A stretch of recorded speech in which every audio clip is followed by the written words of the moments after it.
Samaganave salade Samaganave salade Nema bhadarige kshema margavide Samaganave salade Nema bhadarige kshema margavide Samaganave salade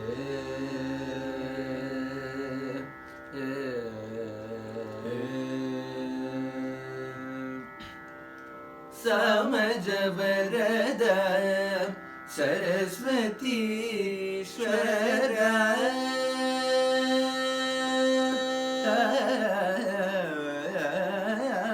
Samajavarada Saraswati Shwara Samajavarada Saraswati Shwara Vamadevarigu Sada Shashvata Samaganave Salade Samajavarada Saraswati Shwara Vamadevarigu Sada Shashvata Samaganave Salade Nema bhadarige kshema margavide Samaganave salade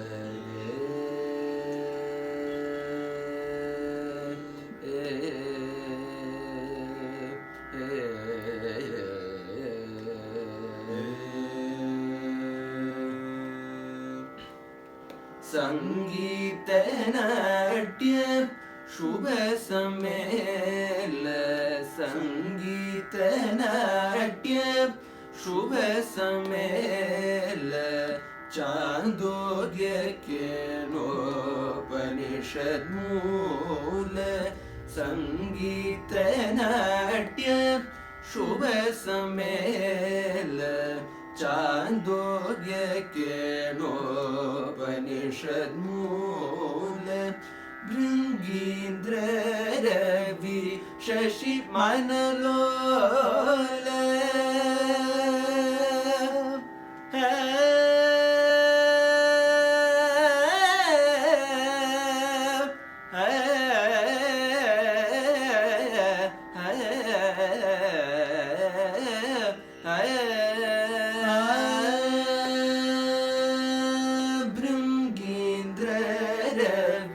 Shashi Manalola Patana Maduva Sajana Anupula Samaganave Salade Bringindra Ravi Shashi Manalola Patana Maduva Sajana Anupula Samaganave Salade Nema bhadarige kshema margavide Samaganave salade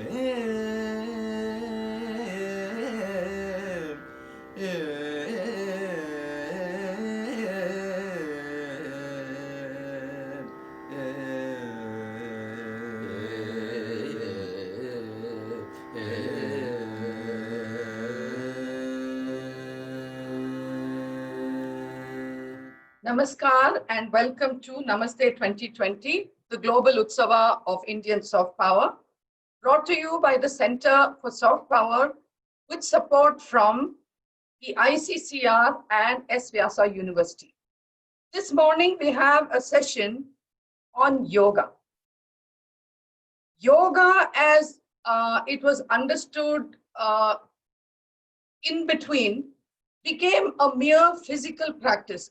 That is Hatha Yoga. But when you say yoga, it's a very holistic approach to a good life. And there is a, I won't call it a problem, but there is a situation in today's world where everybody wants authentication for any practice from the present day scientific perspective. I believe that in our culture, our very thought process was very systematized and scientific.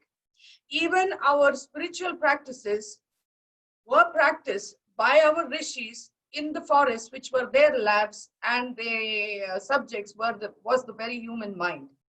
If you look at, I read in one of the Ayurvedic recipe books, the way they come to a conclusion about anything is, for example, if you take, say, ash cord, for example, the ash cord will be cooked in vessels of different mediums, like, say, right from gold, silver, earthen, brass, stoneware, and cooked on the flame from different, coming from different firewood, mango wood, etc. Various, and then the pumpkin is plucked in different seasons at different times of day and fed to people of different age groups, different disease types, and after that they come to a conclusion of what is good for whom. If this is not science, I really don't know what is science. So for this session today, we have with us uh, Srimati Aparna Patwardhan she is the ICCR Director of stationed in Bangkok of Thailand. It's been very kind of her to have come. It's the Sri Vivekananda Cultural Center. And we have Dr. Manjunath Sharma from SVyasa. I would like to first introduce Mrs. Aparna Patwardhan, and she will tell us, speak to us, and followed by that, we will have an introduction of Dr. Manjunath Sharma and his presentation. So we, and of course, I should thank the two youngsters who sang for us the invocatory piece. They were Chitravina Ravikiran students, the Patangi brothers, Madhav and Raghav. Like I mentioned yesterday, we have tried to have invocations all by youngsters, basically because they are our soft future and our soft power. So Mrs. Aparna Patwardhan is the director of Swami Vivekananda Cultural Center, Bangkok, Thailand. After completing her engineering degree and an MBA from North Carolina, she worked in IT startups and majors such as HP and Oracle in a career that spanned over 13 years. She became a social activist and was a part of a non-profit platform for art, culture, education, health, and environment for several years, and has written in various publications on cultural and other issues. Welcome again, Madam Aparna Patwardhan. Over to you now. And thank you so much for accepting to be here. Namaste. Thank you, Vijayalakshmi ji, for inviting me to the event of Namaste 2020. And there's also the most apt time early in the morning to have a session on yoga. Let me begin by saying that our Indian Cultural Center is named after Swami Vivekananda, who is famously known as the modern monk, and also he was the first modern ambassador from India to the West. It was Swamiji who took yoga to the West when he went to Chicago to speak at the World Parliament of Religions in 1893. Yoga, as we all know, is a very ancient spiritual practice which originated in Sanatana Dharma. Ashtanga yoga or classical yoga was organized from various old traditions of yoga by sage Patanjali, somewhere in his Yoga Sutra, somewhere between 500 and 400 BC, they say. As you all know, it's an Indian tradition, or it's our civilization operates on the principle of Vasudhaiva Kutumbakam, which in Sanskrit means the world is one family. Keeping with that tradition, yoga has been available for free for any seeker, and it is open source, so to say, combined with the fact that yoga is so beneficial, it's probably catalyzed the spread of yoga across the world over time. A proposal to establish an International Day of Yoga was made before the General Assembly of the United Nations by our Honorable Prime Minister Shri Narendra Modi in 2014. The UN accepted the proposal and declared 21st June to be celebrated as the International Day of Yoga thenceforth. The UN resolution on the International Day of Yoga notes the importance of individuals and populations making healthier choices and following lifestyle patterns that foster good health. Ever since IDY has been announced, the popularity of yoga has grown multifold across the world and even within India where yoga has originated. The importance given to yoga through International Day of Yoga could not have come at a more better time, I would say. Given the growing income levels and the spending power of people, lifestyle diseases are increasing. Even mental health issues are increasing, which are being discussed everywhere, even on television these days. Physical inactivity is one of the top 10 causes of death worldwide. It's been a research says. Non-communicable diseases like cancer, diabetes, heart disease, obesity, they're rampant everywhere. In the past few decades, it's risen a lot. And as you know, due to the increasing urbanization and industrialization, pollution has also increased across the world and in cities, and most of us suffer from some sort of respiratory infections, and respiratory diseases are on the rise everywhere. The good news is that people are understanding the value of health, and they're more inclined now to take care of their health, and there is a very large growing acceptance for yoga, and people are understanding that the daily practice of yoga can cut the risk of disease and death. And what is also being accepted more in recent times, that yoga as a form of therapy, medical therapy. As you know, several yoga institutions are bringing together the ancient science of yoga and modern science together to deal with the modern health challenges of the world.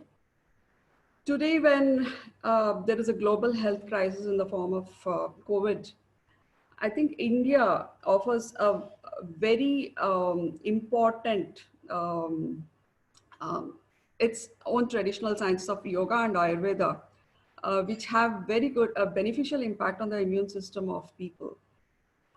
While yoga asanas, provide benefit to the physical body and strengthen the immune system, pranayama strengthens the respiratory system, and the novel coronavirus is supposed to attack the respiratory system. So today, pranayama and yoga can play a very important role in the boosting of health of individuals. Apart from that, meditation, which is also another aspect of yoga, can play a very big role in coping with stress, which is rampant now because of what has happened due to the pandemic. Yoga has another advantage that it can be practiced anywhere. It doesn't need any special equipment like that of a gym or a large open space or nothing of the sort. It can be performed within the confines of your home, and no special equipment is needed.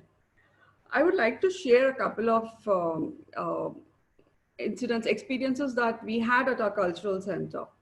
Uh, at our cultural center, we conduct yoga classes. Yoga volunteers who are yoga experts who are locally available here conduct classes at our center. And after the pandemic was declared, we were forced to take our classes online. Um, we continued our classes online, and what happened was a lot of people subscribed to our classes from across the world. All these days, it used to be just people from within Bangkok who used to come to our classes, but now people from across the world, join the classes online. And because of the lockdown conditions, since people could not go out, what they could sit in the confines of their homes and practice yoga, and our yoga instructors used to lead them. through the asanas, and not just the asanas, even the meditation and the pranayama techniques, of course. The result was that we've been receiving a lot of appreciation letters from our students saying because of these classes, they could cope with the stress and, that was there everywhere because of the pandemic. There was another interesting anecdote that one of our yoga volunteers shared. One of his former students, she went back to her home country. She lives abroad, and their coronavirus had become very, it had spread very widely, and she had developed symptoms, and she was very worried. And she called up her former teacher, and she said, "What can I do about this?" And then he advised her to take some Ayurvedic herbal decoctions, which even our Ayush ministry, the government of India, suggests, and it has put up details of these immunity boosting decoctions on its website as well. So he did suggest that, and he also taught her what the pranayama techniques and meditation techniques to de-stress, and of course she recovered in a short period of time. I would say that promoting yoga in an integrated approach, as Madam Vijayalakshmi rightly said, promoting yoga, practicing yoga in all its aspects, not just the asana part, but also the pranayama, asana, dhyana, mudra, pranayama, as I say, the different aspects of yoga can benefit the world in a very big way. While the West has taken to the asana part very well, and the East has imbibed the meditation part because of the huge Buddhist influence. As you know, yoga and Buddhism are meditative systems, and they have a lot of commonalities. And when I say Western East, it does not mean just geographically, it's also an attitude, the mindset. Um, I believe India has a large role to play in bringing an integrated approach to yoga to the world, thereby, providing a holistic approach or solutions to health challenges that the world faces today. I'd like to end my talk here. Thank you once again for inviting me to speak at this event, and wish you all the best with the rest of your programs. Thank you. Thank you so much. I request Varsha to introduce Dr. Manjunath Sharma, please. Yeah. Good morning and namaste. Today I am pleased to introduce Dr. Manjunath Sharma, who will be in charge of the session today. Dr. Manjunath NK is the Director of Research and International Affairs at S. Vyasa University. He is the founding director of the global chain of integrative medicine clinics and hospitals with the brand name Vivekananda Health Global. He is the director of the Boston Center of Excellence. He's also the founding director of Vivekananda Yoga University in California and the vice president of Asian Yoga Therapy Association in Singapore. Dr. Manjunath has recorded this session for us today to avoid any issues in connectivity, but we will have him throughout the session and he can take a few questions in the end if time permits. I now request Dr. Manjunath to share a few words with us before we go on to the video. Thank you.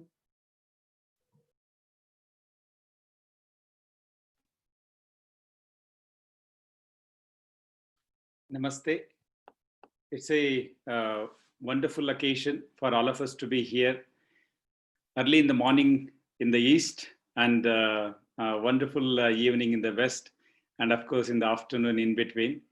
And I should thank Vijayalakshmi Madam and the team for conceptualizing this wonderful event, Namaste 2020, which is a global utsav of Indian soft power. We always think there are various aspects India has gifted to the whole world. And I come from this segment of yoga. And not just yoga, there are so many great masters of yoga who are present and giving their different sessions in this event. But I am bringing the scientific perspective of yoga, mainly looking at how we can understand the whole evidence-based approach to yoga. We always been asked these questions, like yoga is something very nice, what everyone should experience rather than experimenting. But this is what has led to making yoga a global science. So today's session is more of an exposure or an illustration of how this whole idea of yoga research has emerged, and the process involved in yoga research, and probable ends what we have already reached, and the future trends. This also gives us an idea about India's contribution to yoga research, while there are many other players even looking at yoga research for its global application. So in the end, I will have more time to discuss and have a clear chat with all of you. So now I would request the organizers to go on with the presentation, and then we will take up discussion in the end. Namaste. I bring greetings from Swami Vivekananda Yoga Anusandhan Samsthana, which is a deemed to be university in Bengaluru, India, to all the participants of Namaste 2020, which is a global Utsava of Indian soft power. It gives me immense pleasure in representing one such wonderful discipline, tradition, and culture of India, which is yoga, in this forum. And today I'll be bringing some insights about yoga research and the process involved in yoga research. Namaste 2020. As you all know, yoga is little 5,000 years old. The great yogi Adinatha was believed to be the first ever great yoga master who transcended this whole great science and passed it on to the world through his teachings. When it comes to understanding yoga in a scientific perspective, lots of questions are asked, because the basic question what comes to anyone's mind is yoga is to be experienced, not to be experimented. But if this was true, then probably whatever the great knowledge available today with respect to scientific understanding of yoga wouldn't have come. So this credit goes to great yoga masters as well as great yoga researchers who have introduced this concept of scientific evaluation and convert it into the language of the day. As a yoga researcher, I always remember the greatest contributions of Swami Kuvalyananda, who right in the beginning initiated doing scientific experiments on various components of yoga. Swami Kuvalyananda, as a great yoga master, did several experiments on himself to understand the physiological changes and various other indices of health following the practice of yoga. We have so many such experiments conducted from 1920s to 1980s, during which lots of questions were related to the curiosity on the beneficial effects of yoga rather than actually doing systematic research. So we had many scientists from All India Institute of Medical Sciences and many other premier medical institutions looking at the beneficial effects of yoga as yoga practitioners and great yoga masters started claiming certain exceptional feats. And this gave an opportunity for medical researchers to understand, is it really true that whatever has been claimed in yoga texts as well as yoga masters can be translated into an understandable physiological response. One such amazing study conducted by a group of scientists is on Ramanand Yogi, where he has gone into Mahasamadhi, which was his regular practice. And when scientists asked him, what exactly can you demonstrate? He said, when I get into Mahasamadhi, which is deep meditative state, my ECG or electrical activity of the heart comes to a straight line. And he said, it can remain like that as long as I am in Mahasamadhi. Then these scientists asked him, how long would you generally remain in the state? He said, it goes up to 3 to 7 days. So this was a surprise to everybody, because physiologically we are bringing electrical activity of the heart to a straight line, means bringing all physiological processes related to heart almost to nil. So when they did this experiment, to their surprise, they noticed that the ECG, which was quite normal, came to a straight line within 30 minutes of starting the experiment, where they kept this great yogi in an underground pit and with no oxygen there, and his ECG started coming to a straight line within 30 minutes, and that remained like that for 7 long days. And this is not just a story or an experiment conducted, published in Circulation and American Heart Journal as a letter, which the scientific community is very much aware of. So yoga research has started with a curiosity that when yogis claimed exceptional feats, researchers wanted to really understand, is it really true? Today, we have an amazing knowledge of scientifically validated tools of yoga, which are being utilized and used world over.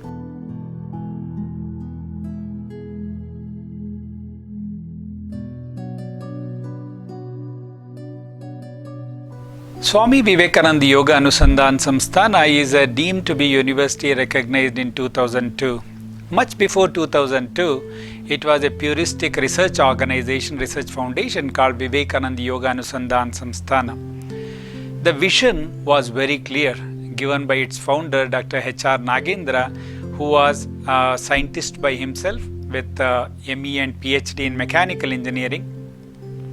With his illustrious short career of doing his postdoctoral work in University of British Columbia and then working at NASA, Harvard and Imperial College in London, he has returned back to motherland India to serve the nation, and hence joined as a life worker at Vivekananda Kendra, Kanyakumari. And when he was given the mission of transforming the traditional component of yoga to a scientific component, he initiated this movement of Vivekananda Yoga Anusandhan Samsthana. The whole essence was to convert yoga into a socially relevant science, and the mission was to bring the best of the East with the best of the West. Best of the East, we always relate to the knowledge base, while the best of the West is that scientific research component which can help us to understand this ancient knowledge. So, Vivekananda Yoga Anusandhan Samsthana made an attempt to actually create a platform for scientifically evaluating and then applying the benefits of yoga. And as a wonderful beginning, this institution has come up with the first ever publication on yoga therapy, looking at the beneficial effects of yoga in the management of bronchial asthma, which was published in British Medical Journal in 1985. So when the whole medical community was thinking about various pharmaceutical approaches, here is an institution and two great personalities, Dr. H.R. Nagendra and Dr. Nagaratna, who is a medical doctor trained in conventional medicine with MBBS, MD, FRCP, came and dedicated their lives to make yoga an evidence-based science. So starting from a publication in British Medical Journal, the journey has taken wonderful path of really exploring various components of yoga and presenting it scientifically. So what exactly happens when we really want to scientifically evaluate yoga? At SVyasa, what we look at is three components. Number one, look at those ancient scriptures or yoga texts from where we get lots of clues about the processes as well as benefits or the applications of those yoga techniques. And hence we first go to these ancient scriptures or texts to understand about each and every practice and get those clues which are very important for research. And then we do an X amount of basic research. For example, there are several physical postures people are interested to practice when they want to get into yoga. But when you really want to understand what exactly are the physiological changes following these practices, we had very less scientific evidence. That was the beginning, looking at the physiological changes following resulted in providing lots of understanding about the beneficial effects of yoga. So once we understand the physiological basis and effects of different yoga practices, then we can think about translating it into an application. So preventive health care was certainly one of the focuses, while second component, as I said, is clinical research. Yoga research is an upcoming area today in the world because of looking at the scientific benefits what yoga can actually deliver. When we look at the conventional way of understanding different yoga practices, one simple way is your experience. So when you do yoga, what exactly you feel. This is what has led method. Step one is actually looking at the physiological changes following different yoga practices to have an understanding of when an individual who is hale and healthy practices yoga, what exactly happens in his body. Once we understand that, then we know when I combine different yoga practices together, be it one physical posture or asana, what is the collective physiological response. So once we understand this, then we will be ready for the second step, which is its application. Primarily what world over people use is for health benefits. So we are looking at how we can use it in disease management as well as in preventive health care. So clinical application being an area which is being explored very intensely today because of the beneficial effects. And the third area is seriously looking at its other applications other than clinical applications. Today, the applications of yoga have become multiple. That's what has brought the 5 divisions in our university which are looking at various aspects like physical sciences, humanities, life sciences, be it spirituality or management studies. So we can bring the applications of yoga to any of these different disciplines.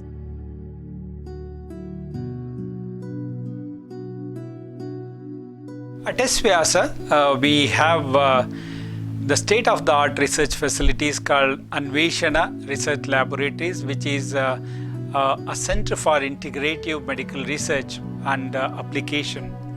So here we not just work on one particular area of human biology, but also into various dimensions. Hence we have 5 major laboratories. When we have the information from all these 5 laboratories, and if we can put them together, probably we will understand everything to do with that particular practice and its influence on the body and mind. So we always start, as I said, with our psychophysiology laboratory. So this is where we conduct lots of experiments to understand physiological changes following different yoga practices, be it an asana or physical posture, be it a breathing practice, pranayama, or a meditative practice. So to experiment on this, we have such state-of-the-art facilities or instruments which can record various physiological processes, be it autonomic functions or cardiorespiratory functions attached with autonomic function or with exercise physiology. We also look at various measures of metabolism and taking it to a range of experiments conducted on understanding a sleep architecture of an individual. So the typical way what we do involve in doing an experiment involves first identifying those experienced subjects and then giving them an orientation and then putting them into a laboratory setting, giving them an acclimatization and then experimenting on them and understanding the results and reproducing it if required couple of times, and then repeat the same with many other individuals to understand its repeatability and reproducibility. So this is the process followed in physiology laboratory and in most of the other laboratories as well. So this gives us an idea to understand at a grosser level what exactly is happening when you do any of these practices. And one best example to suggest here is when an individual is doing meditative practice and we want to measure various indices of his physiological responses. So here is an illustration which shows how exactly we conduct an experiment in the laboratory, psychophysiology laboratory, looking at the metabolic changes in an individual before and after a practice called cyclic meditation. And similarly, we have similar illustrations of individuals practicing other things like be it an asana or a pranayama or relaxation response, and we can study it in the same fashion. In psychophysiology lab, we studied physiological and autonomic responses following yoga postures, breathing practices, and meditation techniques. Autonomic activities in meditation showed decreased in metabolic rate, heart rate, reduction in oxygen consumption, carbon dioxide elimination, breath rate, breath volume, and pulse rate.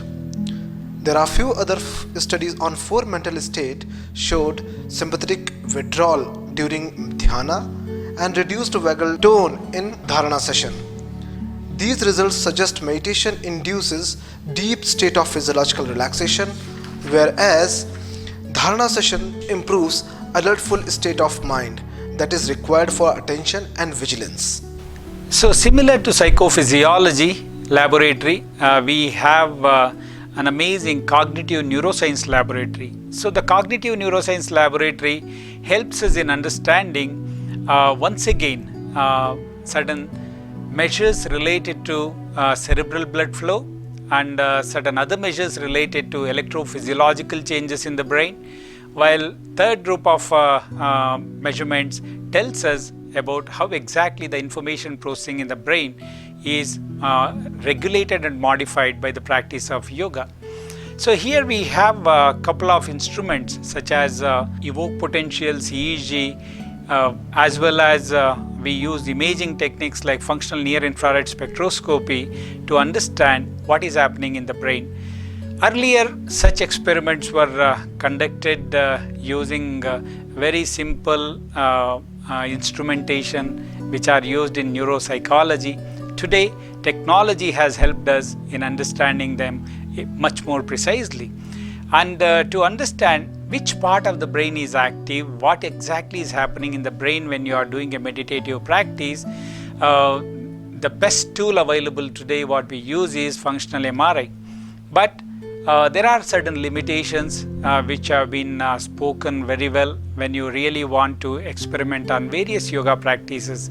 So that's where the techniques like functional near-infrared spectroscopy, etc., come very handy to us. So there are n number of experiments conducted and publications are there which talk about what exactly happens in the brain when you do these practices like pranayama and meditation. And in summary, we have a collective representation suggesting that when you do pranayama or meditation, the information processing in the brain becomes much quicker.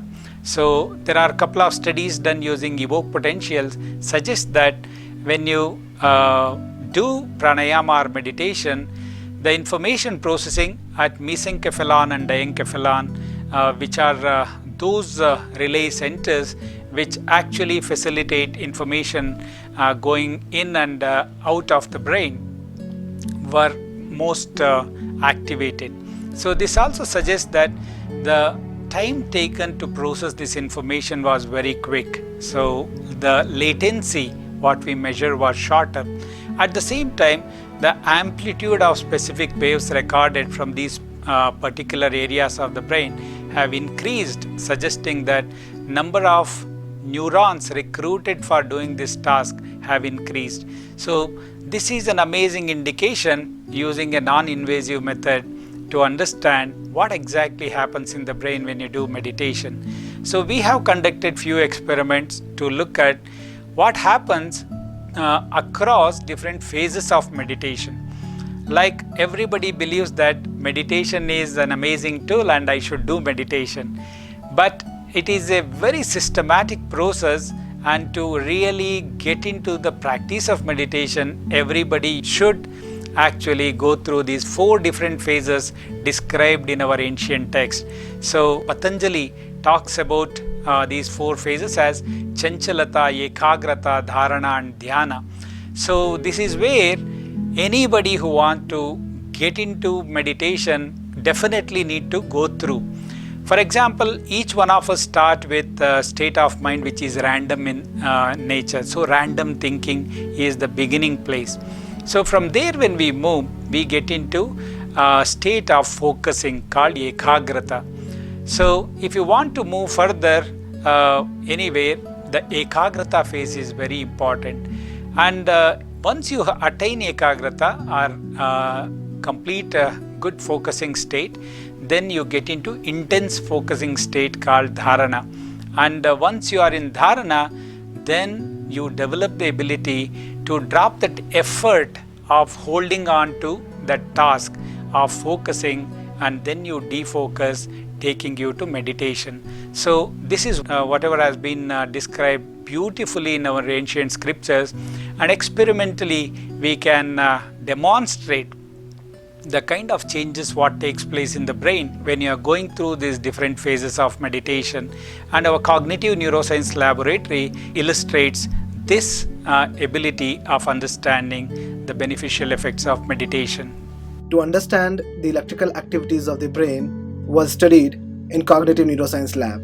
Electrical activities of 4 mental state showed slower response for information processing in the brain in Chanchalta and Ekagrata state of mind, whereas attention response for required task was improved after Dharana and Dhyana session. To understand the hemodynamic responses in the brain, we have FNIRS lab. Hemodynamic responses in the brain, we observed there was significant decreased oxygen consumption in the prefrontal cortex during meditation compared to random thinking. However, we have also observed there was improvement in mental abilities, including attention, memory, learning abilities, where the oxygen consumption was optimal to ensure the normal functioning of the brain by maintaining the brain homeostasis that was improved following meditation. In EEG lab, there is another study on electrical activities of the brain in cyclic meditation showed deep relaxation which required for decision making and selective attention, which was studied by using 128 channel EEG before and after cyclic meditation and compared this with supine rest. Cyclic meditation enhanced mental activity and bring clarity for discrimination among target versus non-target conditions. Having understood what exactly happens at a grosser level and what happens when you do different yoga practices at the brain level, even at the cortical level, what is more important is understanding its effects at a cellular level. Hence, we have a molecular bioscience laboratory. So, molecular bioscience lab caters to 3 different dimensions. Number 1 is molecular biology, second is biochemistry, third is actually looking at human genomics. So it is not limited to genomics, we can also do anything related to proteomics. So that gives us an idea that whatever can be studied in an individual at the most subtle cellular level can be done in a laboratory like what we have here at Anveshana. Molecular biology lab adds huge value to yoga research because so far majority of the publications were talking about what happens to your cardiorespiratory system, what happens to your metabolic processes, what happens to certain brain functions. But attempts were not made in understanding the changes at a cellular level. But most of these studies were related to some clinical applications or clinical trials. Now there is an opportunity to understand what exactly happens when you do these yoga practices to your body at a cellular level. And what we bring on board when we talk about molecular biology is supporting whatever claims we see from other laboratories such as psychophysiology as well as cognitive neuroscience. One such study I would like to recollect here is what we have done in collaboration with DIPAS, the Defense Institute of Physiology and Allied Sciences, in individuals who went on an Antarctica expedition, the researchers who went to Antarctica. So there was a question asked that when you give yoga to a set of individuals who go through a sea voyage for little more than 1.5 months and spend their time in Antarctica facing all the challenging climatic conditions of Antarctica, they are put on a real test looking at their biological responses. So there are lots of studies done on individuals who go on these Antarctica expeditions, but looking at the beneficial effects of yoga was for the first time, and the results were amazing. And that's where we get some clues suggesting that we might think yoga need to have a particular direction in bringing a beneficial effect, but probably we know very less about the beneficial effects the way yoga can bring in. So we got a clue that few specific genes which were not even looked upon in last few years started expressing when people practiced yoga. So that's where we relate this very well known saying about yoga research, that yoga empowers an individual. The practice of yoga makes an individual really come out with his best to deliver during demanding situations, and this Antarctica study is one of them. And what we always relate and say is probably yoga provides a special ability called conscious intelligence. So molecular biology lab adds a lot of value to this understanding.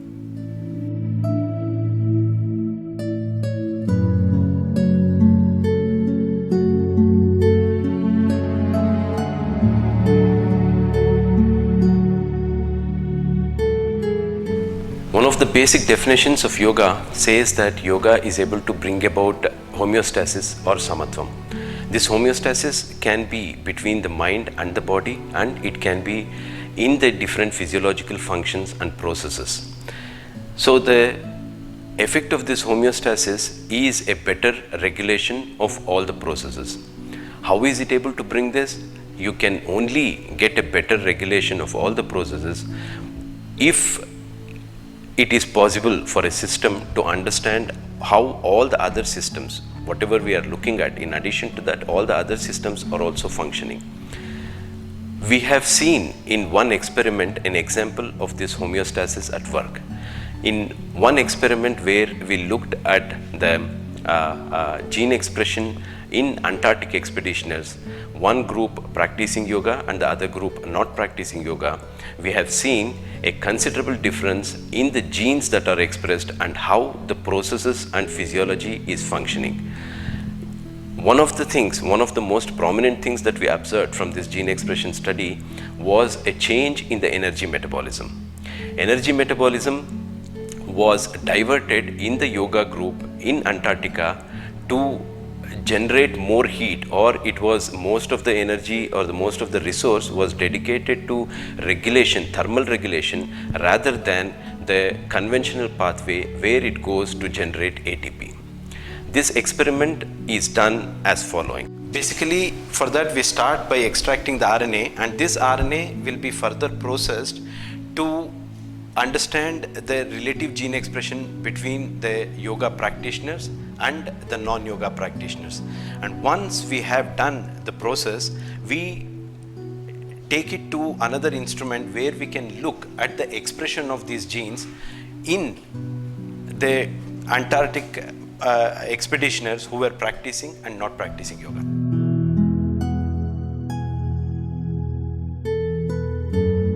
So after doing the microarray, this is how we see the picture. Each spot here represents one gene, and depending on the color that is there on each of the spot, we can know the relative expression of these genes. When we saw the relative expression of the genes in yoga practicing and non-practicing, we saw some very interesting phenomena happening in people practicing yoga. So like I was saying, you know, the mind has to convey a message to the body on how it should regulate its physiology according to the requirement of the surrounding environment. And that is exactly what we see in Antarctic expeditioners. In yoga practicing people, we saw that the genes that were required more for thermal regulation were expressed more, which was not happening in non-practicing people. And simultaneously in the yoga practicing people, when we looked at the differences in gene expression between people practicing yoga and people not practicing yoga, we saw a difference in a large number of processes, and one of the most salient of this was in the energy metabolism. We saw that in people practicing yoga, there was a diversion of most of the energy to better thermal regulation rather than storing it as ATP. And similarly, we also saw genes that were performing certain vital functions. These genes were performing at a much more optimal and efficient way in yoga practicing people as compared to the non-practicing people. So in a way, it is to say that the yoga practicing people at the gene level, they were somehow able to understand what is the requirement as per the surrounding, as per the climatic condition. The genes were able to understand what is it that is required for the physiology, or how the physiology should function, and accordingly it was changing even at the gene expression level. Most of the studies in yoga in the past decades have mainly concentrated on understanding the efficacy of yoga in different disease conditions. Of late, there has been considerable interest also in understanding the mechanism of such alleviations in many of the disease conditions. Here in our lab, we have extensively worked on diabetes, and we have also worked on other non-communicable diseases. To illustrate the research that is going on in understanding the mechanism of action, I will take two examples. One is diabetes, where we have seen, or where we have identified that yoga is able to hitherto unknown molecule coming to the rescue of diabetic people. There is one molecule called IL-2, which is a cytokine which helps in reviving the beta cell function. So most of the alleviation or most of the betterment what we were seeing with people practicing yoga, diabetic people practicing yoga, is, we can very confidently now say, happens because there is an improvement in the beta cell function itself. And similarly, we have one other study where we are trying to understand the mechanism for DNA damage. DNA damage has an implication for host of diseases.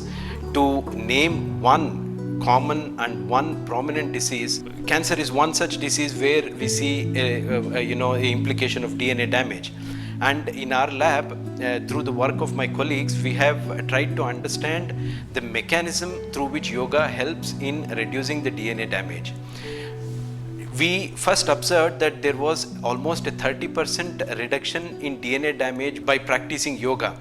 We saw that even with the practice of yoga, when you start practicing yoga and when you have done yoga for only 15 days, there was almost a 30% reduction in the extent of DNA damage. We were curious to know this big difference.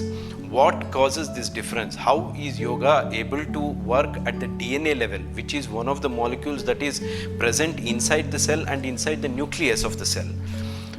When we were trying to understand the mechanism, we found that yoga works by a two-pronged pathway. One is it reduces the DNA damage by reducing the oxidative stress, which is one of the most common reason for DNA damage to happen on the DNA.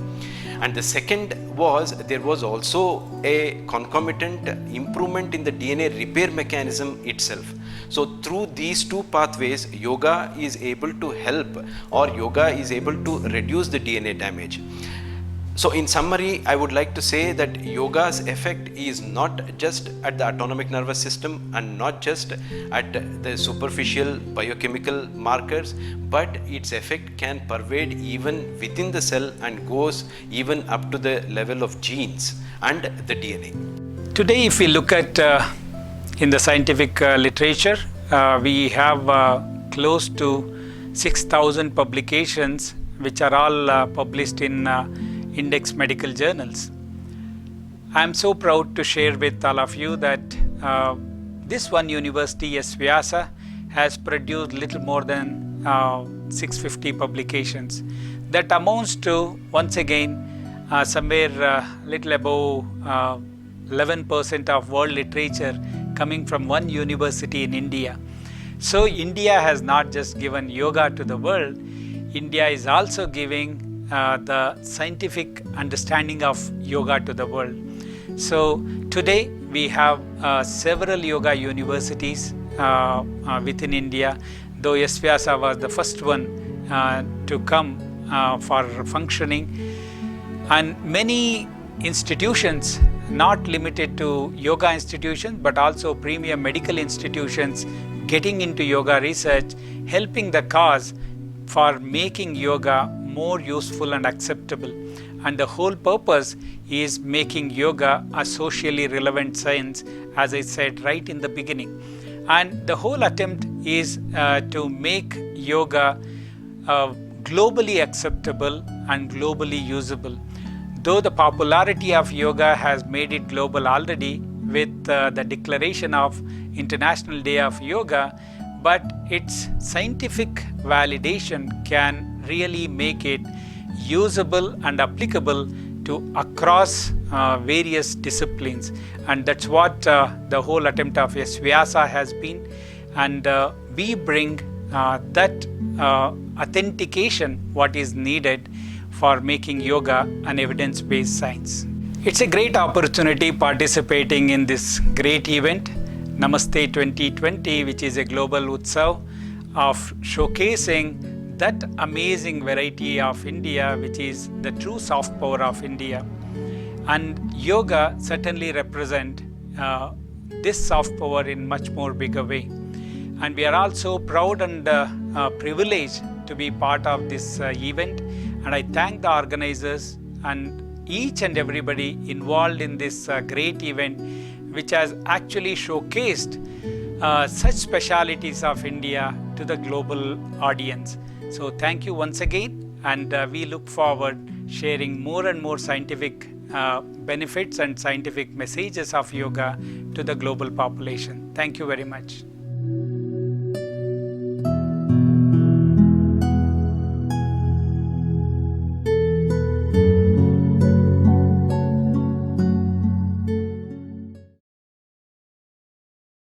So this gives an illustration of what exactly happens when you do yoga. This is not whatever we have today in the world. This is just a glimpse of it. And this contribution, whatever you have seen, though represented from a yoga university in India, Swami Vivekananda Yoga Anusandhana Samsthana, is not limited to any one organization. We have such great researchers, as I mentioned, starting from Swami Kovalyananda in 1980s to the present time, contributing to this understanding of evidence-based approach. So I have to place on record all those great personalities. Number one, the great grand yoga masters who made it who gave an opportunity for researchers to study the beneficial effects of yoga, to make them understand how exactly it is happening. And number two, such great yoga researchers who brought these salient features of yoga, expressing the science behind them in a more understandable way. And the third is we always think that yoga research is done by yoga institutions or people interested in yoga. Certainly people interested in yoga get into yoga research, but I have to say that across the world today, there's so many premium medical institutions, be it Harvard Medical School or hospitals attached with Harvard Medical School, or University of Texas, where the attached MD Anderson Cancer Center is doing such serious work on the beneficial effects of yoga, its application in the management of cancer, looking at how yoga can reduce the side effects of the conventional cancer treatment methodologies, with whom we, SVIASA, work extensively. I have to place on record the contributions of Dr. Lorenzo Cohen from MD Anderson Cancer Center, who for the first time was successful in getting a $4.5 million from NIH to do yoga research in cancer patients, breast cancer patients. Similarly, various other universities in America, be it University of California, both Los Angeles, San Francisco, etc. All of them are involved in meditation research.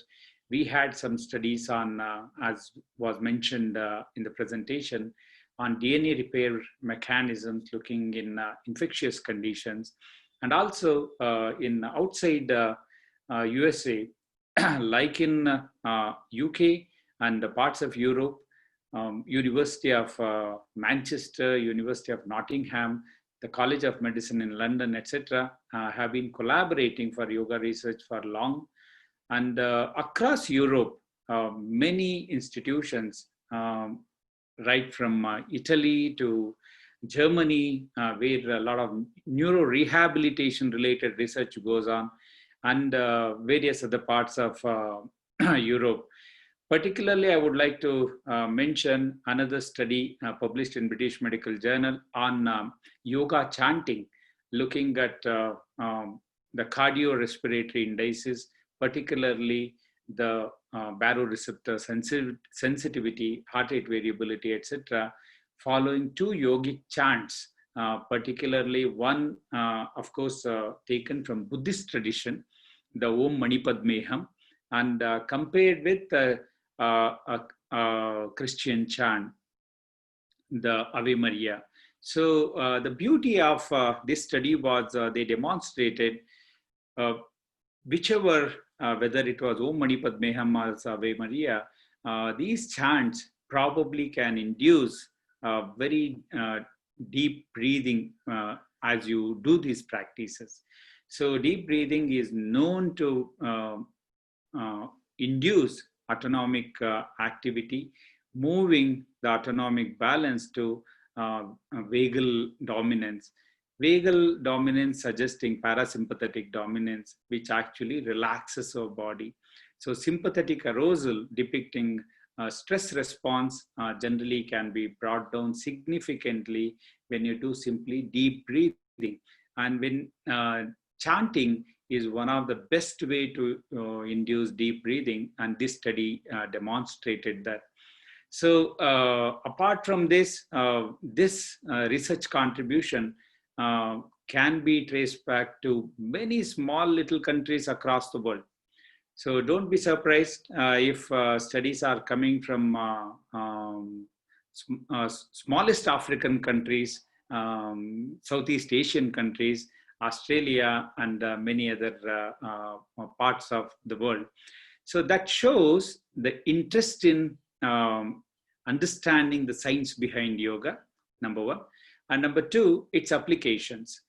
We had this kind of a special interest in taking the true authentic yoga to the world, not just the science of yoga, but also the traditional classical yoga. As you have seen, SVIASA has started as an exclusive yoga university in 2002. And I'm very happy to share with all of you that we now have started a yoga university in America, a yoga university called Vivekananda Yoga University, VAYU, based in Los Angeles, registered in California state. which has started the first ever full-fledged master's program in yoga in America called Masters in Yoga. And the first batch has just started 15 days back. And I'm sure there's a long way to go taking yoga to higher education in America. And similar to this exercise, few years back, we have initiated another educational collaboration in China. The Yunnan Minzu University in Kunming is probably the first university to start a master's in yoga, bringing yoga completely to higher education. As most of you know, the idea of yoga education used to be in hours. Okay, like people used to ask, I have done a teacher training program. So, is it 200 hours? Is it a 300 hours? Is it a 500 hours? Honestly speaking, the tradition of yoga says that it's a process. Okay, learning yoga, and understanding yoga goes through your lifetime. And yoga is not just doing those physical postures. Yoga is not just doing a meditation practice as been identified today. Yoga has been divided into these two main arms or verticals. One taking it to extreme physical activity like asanas, while the other taking it to extreme mental process driven practice such as meditation. So mindfulness is very popular world over today. The concepts have been described thousands of years back in India. So being mindful is suggesting that you are being aware. Being mindful means you are doing all these activities with consciousness, bringing conscious the process to your practice. And today, the idea has been translated into every activity what you do.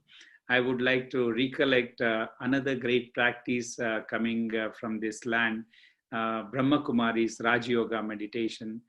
That's one such practice which takes meditation to your day-to-day activity. So we believe that meditation has to be done in a sitting position, closing your eyes, doing certain activities. But Brahma Kumari's Raj Yoga meditation brings it into your day-to-day activity, like open eye meditation. You're walking, you're doing, every activity is converted into a meditation. Sir, So, sorry to interrupt. Can I ask a question, sir? yeah, please. Yeah, please. Yes. So you mentioned Dr. Lorenzo, and he said, you know, he was saying that it's important to, obviously, to evaluate all medical interventions using standardized techniques. And the gold standard for all medical interventions would be to use randomized, double-blind, placebo-controlled trials. So how difficult or easy is this in behavioral research, such as in yoga? Certainly, I mean, you have hit the nail right on the position where it has to be hit when you talk about yoga research. Because the gold standard, as you said, is randomized control trial, double-blind, triple-blind randomized control trials. Honestly speaking, the definition, when you talk, the two things which we pick for a randomized double-blind study. Randomized is where the subjects or the individuals or patients participating in a clinical trial, they are not aware of which group is getting an active drug while which group is the other group is getting placebo or a drug mimicking an active drug. So this is the ideology saying that whether you participate or not, a drug should really act. So then when the drug acts, then it is believed that the active drug is working, or it's not just because of the feeling of being you are taking something. In yoga research, I should say, though the world believes that we have to do randomized control trials, there are areas where we can do randomized control trials, but in yoga research, randomized control trials cannot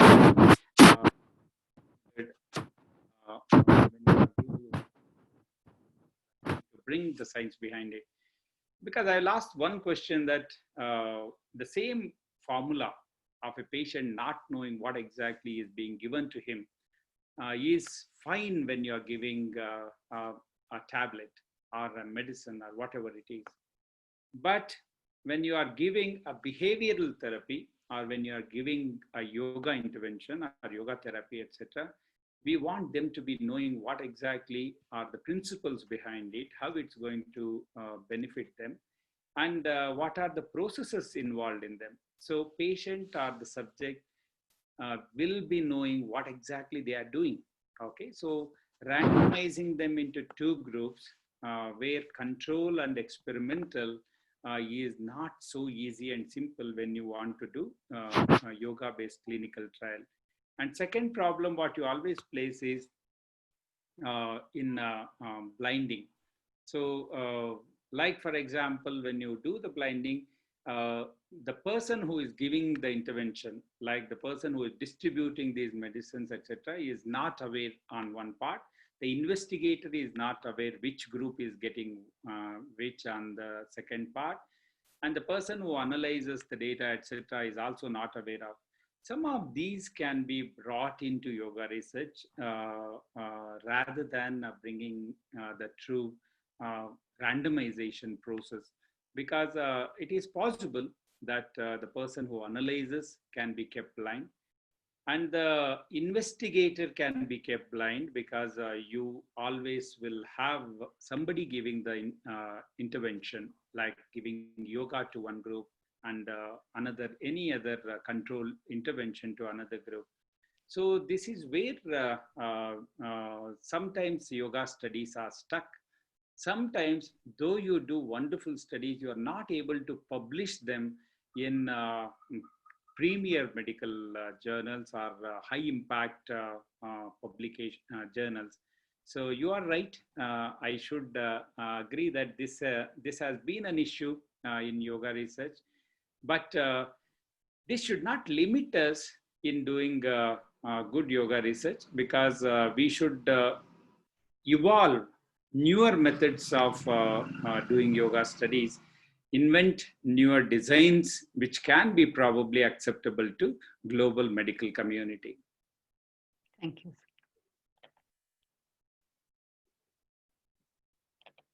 Varsha, you want to ask?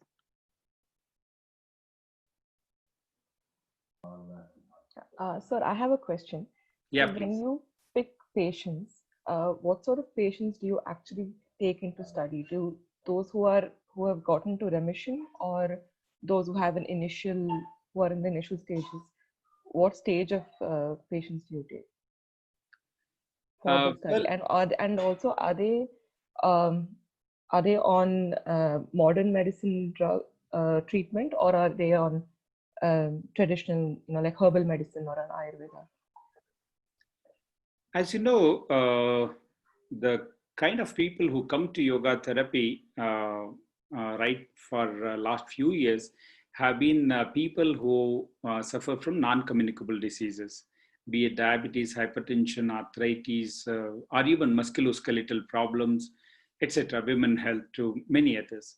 So the non-communicable diseases generally are identified little late, that people have been suffering from them for some time, and then they go to modern medical approaches first, and then either along with the modern medical approach, they try to do other things, or sometimes over a period of time when they couldn't find the desired result, so they try other treatments, kind of it. So it has started like this. So mostly it used to be, yoga used to be an adjuvant therapy. So like somebody is taking a pill for diabetes. So now along with that, so this person starts doing yoga. So in our clinical studies, it's been very difficult and ethically not all right for us to say that it is really, we can introduce yoga as an exclusive therapy. Okay, so the medical ethics says that wherever in any condition, if there is a well-known therapy available, a patient should have the right to take that. So the first line of treatment naturally remains as allopathy. And the people, along with that, we try to add yoga as an adjuvant therapy. So even in cancer patients or in diabetes or in cardiovascular diseases, we have several studies conducted where one group receiving a drug alone while the other group is receiving yoga plus drug, or used yoga as an adjuvant. This is the standard methodology.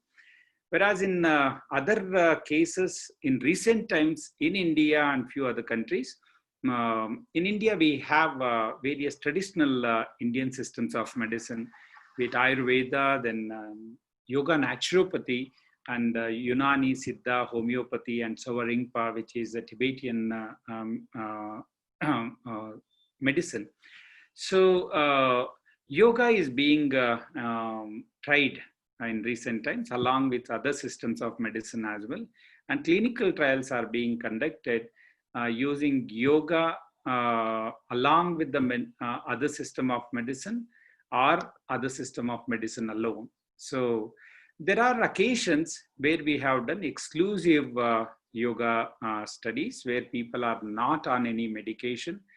So in case when people come very much in early stage, which has become a trend in recent times, I should say around 3 to 5 years or so, people, those who are identified very early in diabetes, etc., with diabetes, so they come prepared to go through yoga therapy without taking any medication. So since this is the beginning stage, and the medical community also advises after first detection, minimum of 3 months, an individual should be given lifestyle modification rather than directly putting them on a drug. So this is the standard prescription.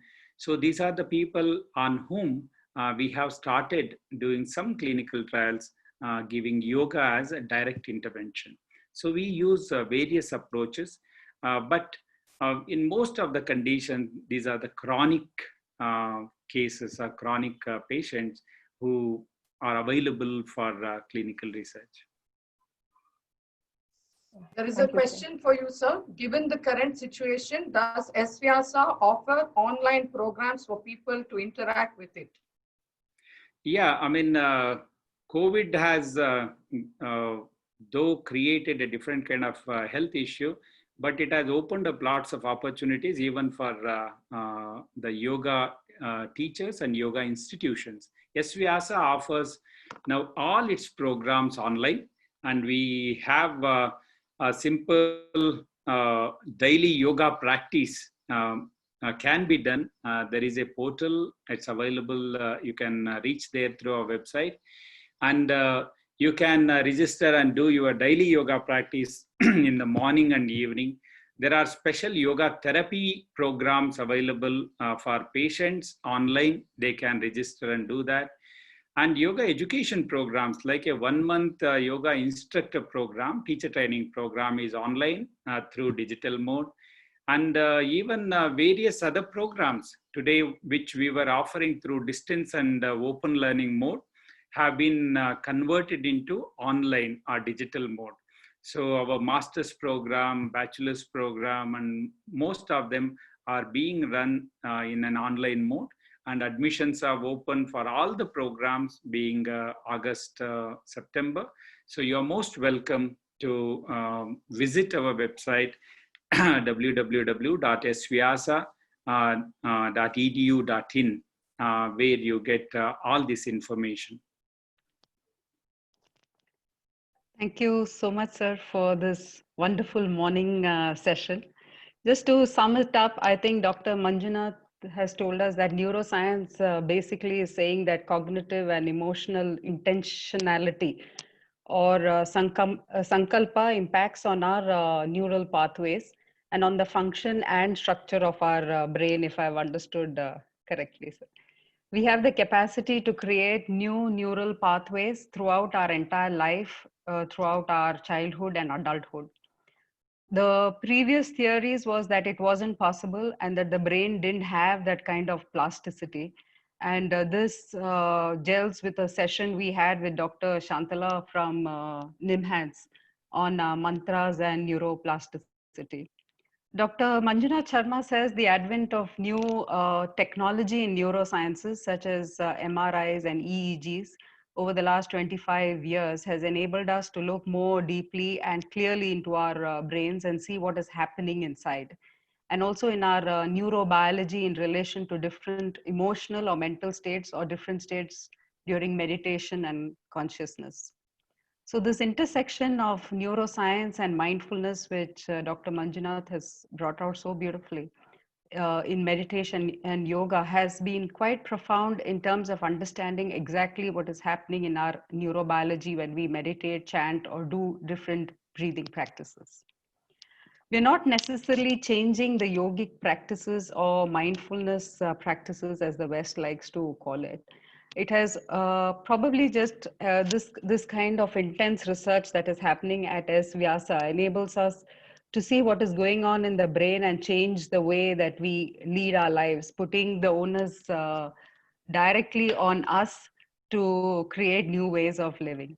Thank you so much, Dr. Manjunath, for this very scientific insight into yoga. We have today afternoon at 12 noon a session on Sama, the transdisciplinary nature of Indian arts and sciences. We also have two very different sessions, looking one at cuisine and another on sports. So usually sports comes first and the eating happens later, but we will have food for thought for the sports session. Looking forward to seeing you all in all the sessions. Thank you. I just need to Yes. thank Vijay Lakshmi madam. Her energy is amazing, and I love, and I thought today you will play that beautiful yoga anthem, okay? So which is a wonderful dance collection of Vijay Lakshmi ma'am. And I should thank for bringing such a great enriched knowledge base to this event through all these talks.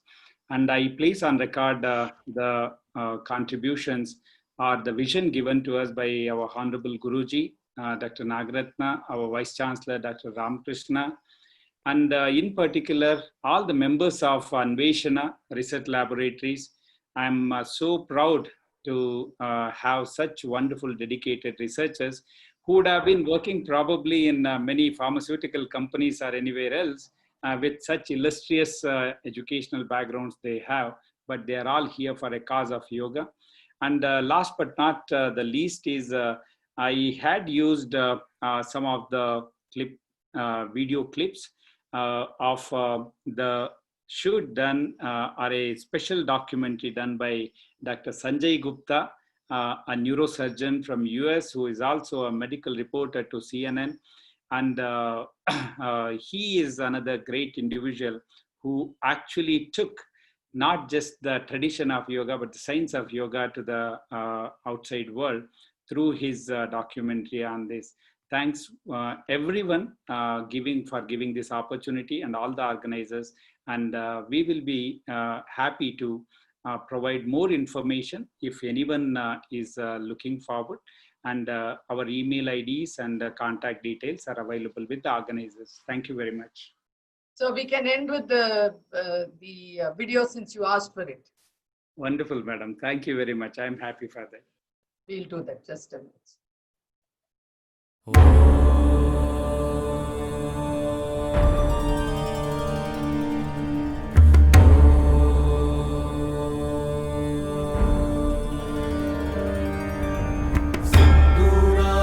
विग्रह त्रिनयन माणिक्य मौली स्फुरत्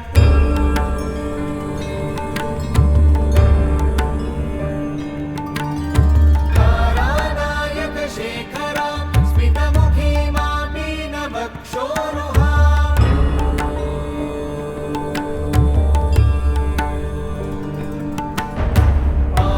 पाणिभ्यामलिपूर्ण रत्न चषकं रक्तोत्पलं सौम्यां रत्नघटस्थ रक्तचरणां ध्यायेत् परामम्बिकाम्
वर विषमज्वर ग्रह नक्षत्र दोषाञ्चान्या हर हर काली sir sir Gauri गम गम विद्ये आले माले काले बन्धे भज भज विद्ये मख मख विद्ये नाशय नाशय पापम् हर हर दुःस्वप्नम् विध्वंसय विध्वंसय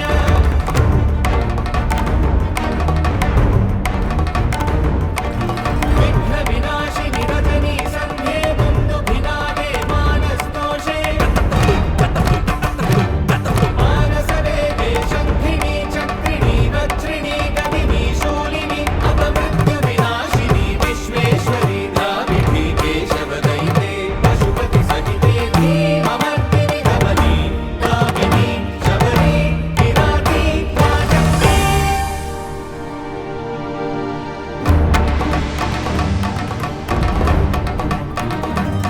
ॐ द्रं द्रं द्रं द्रं द्रं द्रं ॐ द्रं गुरु गुरु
Thank you and namaskar.